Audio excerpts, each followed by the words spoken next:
Que tout ce qui a été détruit dans ta vie soit reconstitué. Que l'ennemi qui veut ta chute maintenant soit renversé. Que Dieu t'accorde son bonheur.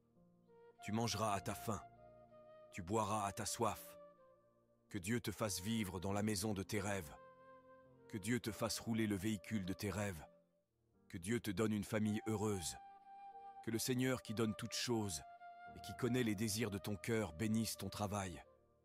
Qu'il ouvre les portes d'opportunités et t'inspirer à utiliser tes talents et compétences de manière productive. Reçois la stabilité économique et financière dont tu as besoin pour subvenir à tes besoins. Aide ta famille et soutenir ceux qui sont dans le besoin. Que la lumière divine brille dans ta vie dès maintenant. Que l'Esprit Saint de Dieu guide chacune de tes décisions. Chers frères, chères sœurs, ne garde pas cette prière pour toi seul. Partage. Quand tu es un serviteur de Dieu, que Dieu veut vraiment envoyer loin, tu vas forcément vivre une situation où tout le monde va t'abandonner. Je vous dis vrai, tous les vrais hommes de Dieu que Dieu a formés, ils se sont retrouvés un jour dans une situation où tout le monde les a abandonnés. En fait, Dieu a fait ça pour qu'ils apprennent à compter sur lui et qu'ils comprennent qu'il n'y a que lui, Dieu, qui est là vraiment pour eux.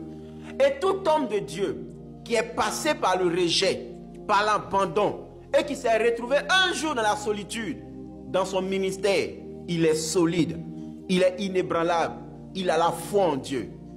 Peu importe ce que les gens peuvent faire, ils ne peuvent pas l'atteindre. Pourquoi? Parce qu'il a déjà été seul, il a déjà été abandonné, il a déjà été rejeté par les hommes.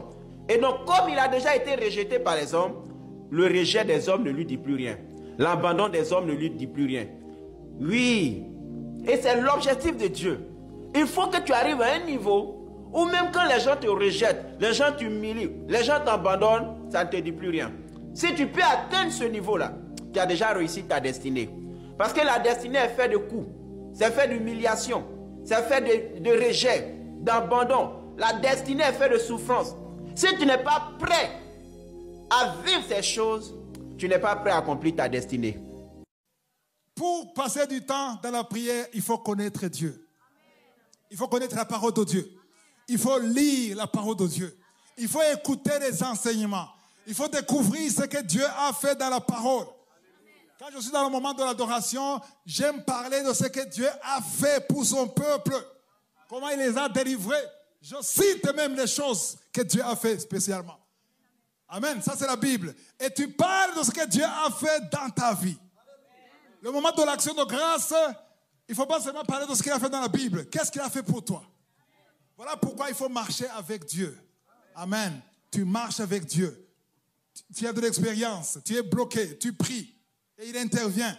Et tu rappelles les choses que Dieu a fait. Alléluia. Moi, pendant l'action de grâce, je cite même les dates. Parce que les grands miracles, je note quelque part. Parce que je ne veux pas oublier. Dans Psaume, David dit, mon âme n'oublie aucun de ses bienfaits. Je parle à mon âme.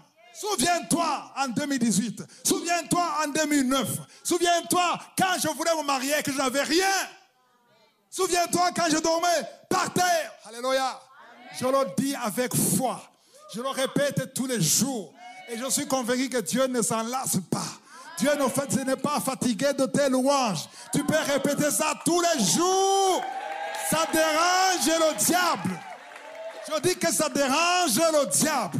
Mais ça ne dérange pas Dieu. Tous les jours, je répète presque les mêmes choses.